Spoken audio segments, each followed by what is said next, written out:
ఆంధ్రప్రదేశ్లో కూటమి సర్కార్ వచ్చిన పరిపాలనకు దాదాపుగా 5 నెలలు గడుస్తున్న ఈ తరుణంలో గతంలో చంద్రబాబు పైన నమోదైన స్కిల్ స్కామ్ కేసు గురించి మనందరికీ తెలిసిందే. ఆ విషయంలో ఆ కేసులో ఏకంగా చంద్రబాబు 53 రోజుల పాటు జైలుకు కూడా వెళ్ళొచ్చిన సంగతి కూడా తెలిసిందే.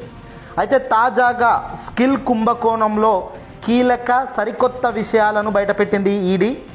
నిధులు మళ్లింపు వాస్తవమే, నిధులు మళ్లింపు నిజమే అంటూ ఎన్నికల ముందు ఏదైతే చంద్రబాబు నాయుడు గారిని అరెస్ట్ చేసి జైలుకైతే పంపించారో అదే కేసుకు సంబంధించి నిధులు మళ్లింపు నిజమే, స్కిల్ స్కామ్ కుంభకోణంలో సరికొత్త విషయాలను స్కిల్ కుంభకోణంలో వెలుగులోకి సరికొత్త విషయాలు బయటపడుతున్నాయి.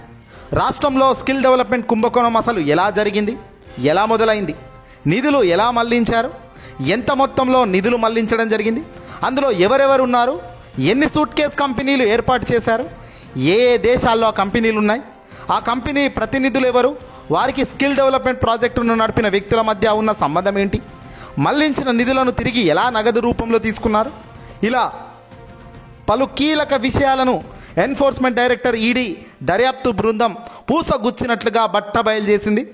ఇకపై సాగబోతున్న దర్యాప్తులో ఈ స్కామ్లో చంద్రబాబు ప్రభుత్వ పెద్దల పాత్ర కూడా బయట పెట్టబోతున్నట్టుగా తెలుస్తుంది ఈడీ. దీంతో ఇది కూటమి సర్కార్కు ఒక బిగ్ ముప్పు అని చెప్పవచ్చు. తాజాగా సాక్షిలో కూడా పెద్ద ఎత్తున దీనిపై కథనం కూడా రావడం జరిగింది. నారా చంద్రబాబు నాయుడు గతంలో ముఖ్యమంత్రిగా ఉన్నప్పుడు ఆయన కనుసన్నల్లో సాగిన స్కిల్ డెవలప్మెంట్ కుంభకోణానికి సంబంధించి ఈడీ దర్యాప్తులో సరికొత్త విషయాలు వెలుగులోకి రావడం ఇప్పుడు పెను సంచలనానికి దారితీస్తుంది. ఇప్పటి వరకు ఈడీ సాగించిన దర్యాప్తులో మొత్తం 151 కోట్ల మేరకు నిధులు పలు కంపెనీలకు మళ్లించినట్లుగా కూడా స్పష్టంగా తేలింది. ఇందులో విదేశీ కంపెనీల ప్రమేయం కూడా ఉన్నట్లుగా ఈడీ బయటపెట్టింది. ఈ కుంభకోణంలో పెద్ద ఎత్తున మనీ లాండరింగ్ జరిగేందుకు స్పష్టమైన ఆధారాలు ఉన్నాయని సేకరించింది ఈడీ. ఆ వివరాలన్నిటినీ ఇటీవల కేసులో హైకోర్టు ముందు కూడా ఉంచడం జరిగిందట. ప్రజాధనాన్ని షెల్ కంపెనీల ద్వారా మళ్లించి ఆ నిధులను తిరిగి డబ్బు రూపంలో ఎలా పొందారో ఈడీ తన కౌంటర్లో స్పష్టంగా వివరించింది కోర్టుకు. ఇప్పటి వరకు ఈడీ తన దర్యాప్తును ప్రైవేట్ వ్యక్తులు, కంపెనీలకు పరిమితం చేసింది. దర్యాప్తు ఓ కొలిక్కి రావడంతో ఇకపై స్కిల్ కుంభకోణంలో అప్పటి ప్రభుత్వ పెద్దల పాత్రపై కూడా దృష్టి సారించేందుకు రంగం సిద్ధం చేసుకున్నట్టుగా తెలుస్తుంది. అంటే చంద్రబాబు నాయుడు గారు స్వయంగా దీంట్లో ఇన్వాల్వ్ అయ్యారన్నది ఇక్కడ చాలా రోజుల నుంచి మొదటి నుంచి వినబడుతుంది. అందులో భాగంగానే చంద్రబాబు గారిని అరెస్ట్ చేసినప్పుడు ఈ కేసులో ఏకంగా ఆయన్ను A1గా కూడా పెట్టడం జరిగింది సిఐడి. దీంతో చంద్రబాబు నాయుడును ఆనాడు A1గా పేర్కొంటూ సిఐడి కేసు నమోదు చేసింది. ఆ తర్వాత ఈ కుంభకోణంపై ఈడీ కూడా దర్యాప్తు మొదలుపెట్టింది.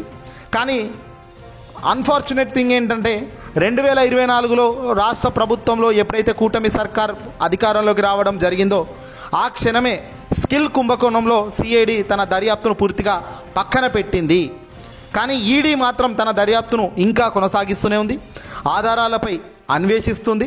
ప్రస్తుతం ప్రాథమిక దశకు ఈ కేసు వచ్చినట్టుగా తెలుస్తుంది.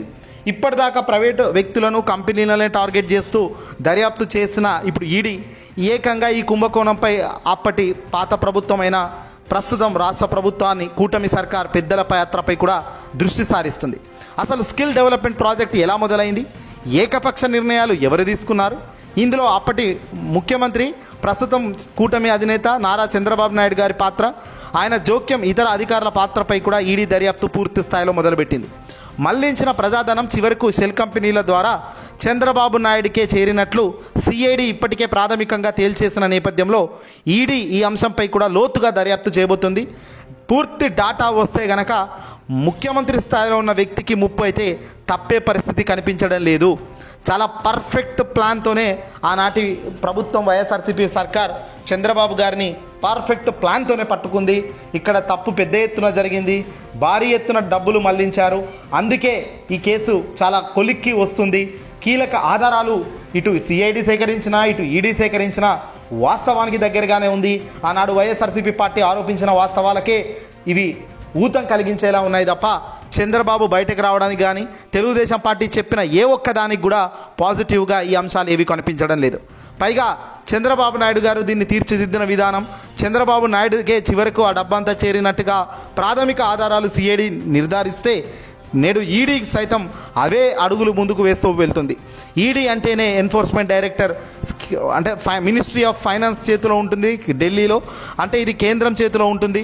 మరి చంద్రబాబు లాబింగ్ ఏదైనా చేసి పూర్తిగా ఈ ఇన్వెస్టిగేషన్ ఆపే ప్రయత్నం చేస్తారా, లేదంటే నిజాలు తేలితే మాత్రం చంద్రబాబుకు ఖచ్చితంగా బెయిల్ రద్దయి చంద్రబాబును జైలుకు పంపే కార్యక్రమం కూడా రాబోయే కాలంలో జరుగుతుందన్నది ఇప్పుడు సంచలనంగా మారింది.